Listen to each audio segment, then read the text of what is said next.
ในผู้ปวดท้องเกี่ยวได้ชัวไปหาผู้ชายผู้แรกถือ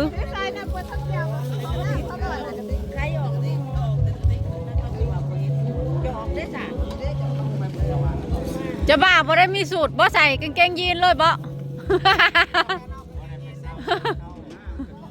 จะบ่าวซ้ายจะบ่าวซ้ายลุยให้กำมาเลยนะใส่พอมันแล้วปลาสลงมีคนบอกปลาพูดบอกวันนี้ใส่ปลาสลงใส่กางเกงยีนได้ดำรักมันก็มีได้เดียวมันถือว่าใส่แนวนี้เขาใส่เขาบอกว่าไม่มาใส่กางเกงยีนแล้วเฮ็ดธรรมดาแบบว่าบ่ได้ใส่สุดยาวกว่าโอ้ยเขาถือช่องสองช่องเขาจะมีมาตีอันนี้เอารถที่โบกขับแหน่มาซ้ำนั่นเลย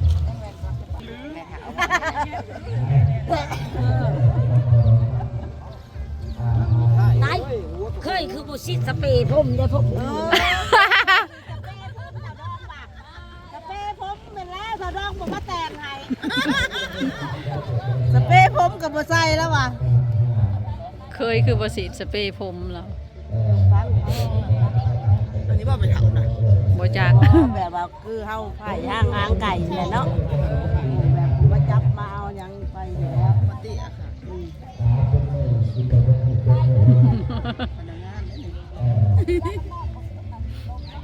เสียงามเสียงามเสียงามดีนะเราเนี่ยคือบ่ถือสเปรย์มาให้เคยนำแน่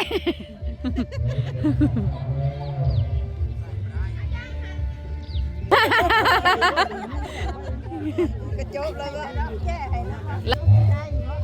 เขากำลังพากันปิดประตูอยู่ก็แตกกระจายไปเลยซ่องไปแล้วอัดดอกซ่องไปแล้วเปิดรถมันมายากทั้งนี้ก็ดองเลยดอง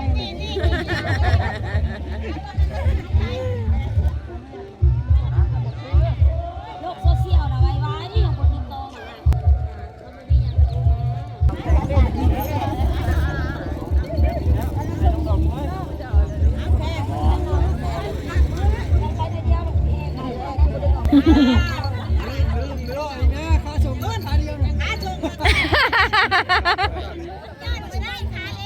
จอดนะมันคือกันมันดึงเองมันง่ายที่เขาไปดึงอย่างเงี้ยมันก็หมดแล้วเราแก้แซ่สนุกเนี่ยเราไปทำได้ดีนี่ไปทำดิ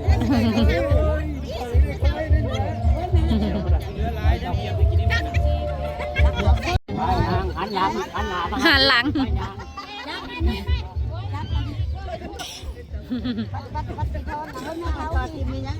ทอดให้แน่มันใส่ถุงไว้เวลาเขาเจ้าล่างตีนเด้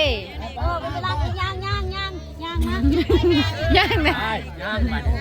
บ่ได้เอาเจลมาทาให้เจ้าบ่าวบ่เจลทาผมกับเอามาสเปรย์สีดผมกับบ่มาให้เจ้าบ่าว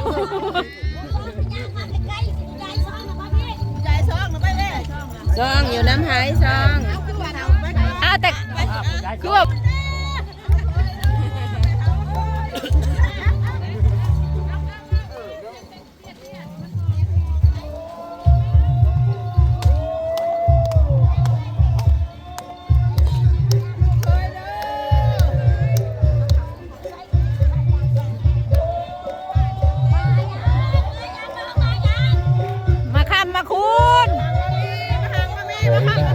ว่าสั่งมาแป้งนี่แล้ว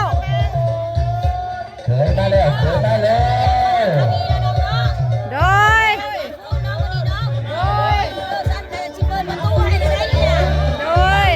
เคยกันเคยขึ้นมาหอดแล้ว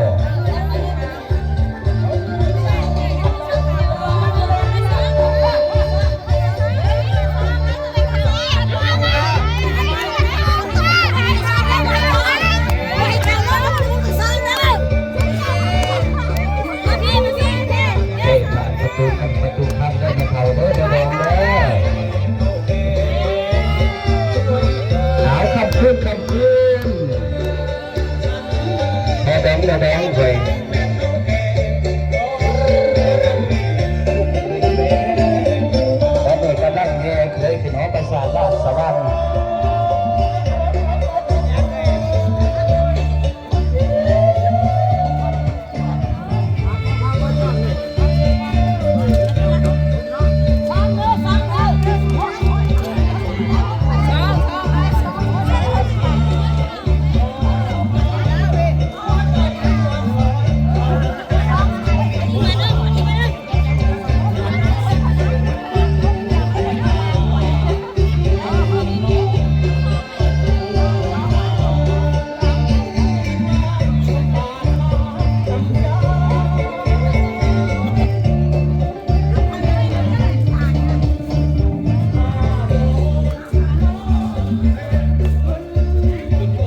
ใช่ที่ตั้งได้ที่จากก่อนเลย นี่ เอาก็พอว่าเนี่ยหล่อเลยถ้าแม่ไม่เนี่ยนะเอาเพิ่นพร้อมยังกี่บ้างพร้อมก่อนอ่ะพร้อมหรือพร้อมพร้อมเนาะคือกันทุกคนถ้าดูทุกที่เลยครับพร้อมเนาะเอาไปดีนะเราเข้าไปเนาะใส่งานงานดีได้กระสุนที่หมอกสอบสอบการเรียนผ่านที่ผ่านมาว่าคุณที่จะได้ไม่จะได้ที่เรียนผ่านก็หอบลูกตุ้มือแต่ได้ดูได้ว่าถอดภาวะกันแน่ภาวะกับภาวะภาวะดีกว่าเนาะภาวะที่จะได้เป็นอย่างเด้อเอาเรียนผ่านที่ต่อไปแล้วก็ที่บอกผ่านทางบ้าน ใช่ไหมเจ้าสาวนะเอาคือว่า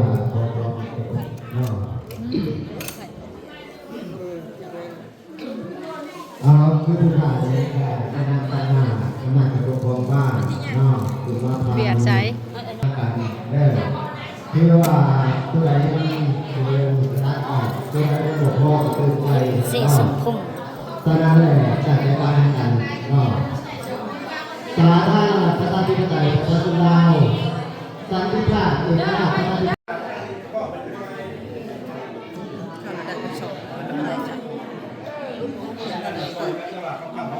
แกนคำแบบนี้ว่า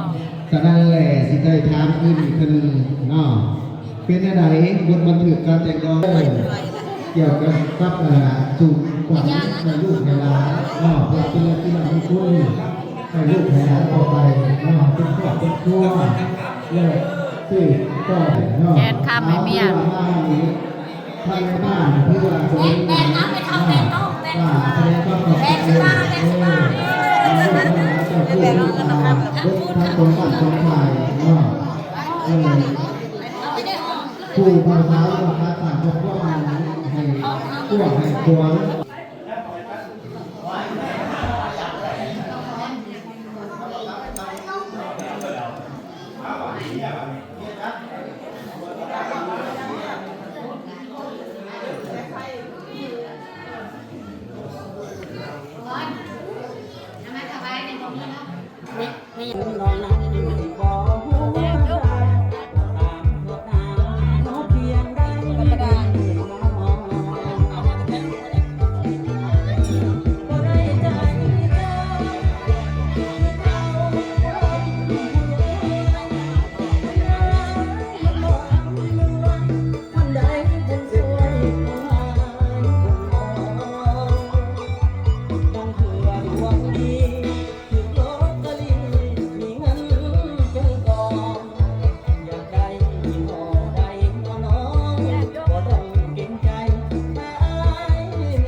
เขาจะบอกจะว่าผู้ใดเห็นดีว่าเขาบ่ซ้ำนี่คอยขออนุญาตเฝ้าน้อยหนึ่งมือเล่านี่นะคือขอให้เอาไม้เลยได้เอาจะเผากอดให้คอยบอกกอดให้คอยบอกกอดจังกอดเอาเกี่ยม1 2 3จะเบากอดข้อของแกเถอะขอเสียงตบมือเป็นเสียงกันพูดกับพูดทุกคนเจ้าขอบใจ แสดงออกเต็มที่จะบ่าวคอยหักเต็มร้อยว่าสั้นหักทั้งเนี้ยหักทั้งพ่อเฒ่าแม่เฒ่าป้าลุงน้ำมันหักเบิดเปิดแสดงออกมาเลยนะพี่น้องเด้อบาทนี้ทั้งพายเจ้าสาวคอยบาทนี้เด้อเบิ่งให้เจ้าบ่าวเอาให้เจ้าสาวหอมในบาทนี้ได้ขันบ่ถึงก็สิย่ำโตโดนเด้อร้านเคยเด้อยับใส่กันเอาเกียม1 2 3โอ้ยยังบ่ได้อยู่บาดนี้มือเจ้าสาวเคยขึ้นมาเดไว้จากสี่แล้วบาดนี้แล้วเอาไหมเกียมลูกหลานเกียม1อย่าจูบแพงเด้อลูกหลานเด้อ1 2 3พร้อมแกปาดสับจูบแพงเป็นตาอ่อนซ้อนแค่คอยบาดนี้เอาขอเสียงตบมือเป็นเกียรติเป็นสิริมงคลให้ครูสมรสมาเจ้าเอาเป็นลงสมัครแล้วบัดนี้เด้อกับเป็นเกียรติเชิญประเกศประธานทุกภาคส่วนเนาะขับมาขับพูดให้ลูกให้หลานเนาะเอาอาจารย์เนี่ยว่ามือน้องสว่างมือนี้เดินมาฟ้าสว่างยับน้องใกล้จะมาสบายนั่งดีแต่ดอกสายยับเอาไปจะวังกาวนา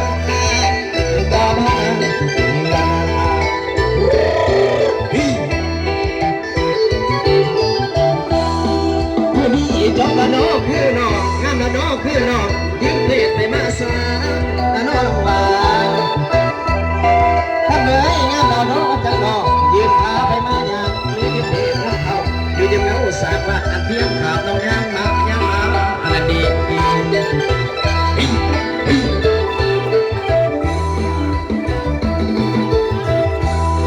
เมื่อนี้ไอ้ได้มาพบน้องก็สง่าตาว่า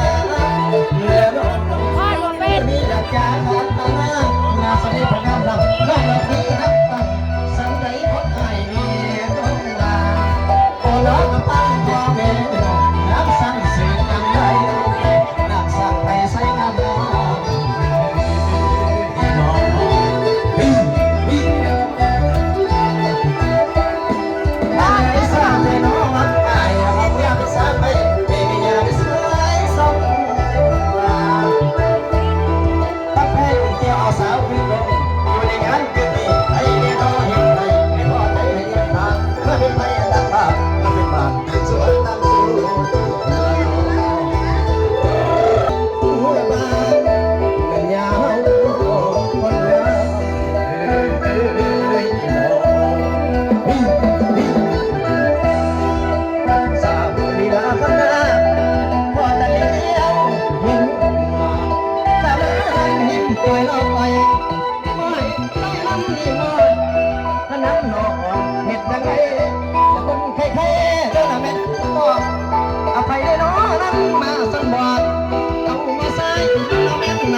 สิยับนี่ยังน้ำเด้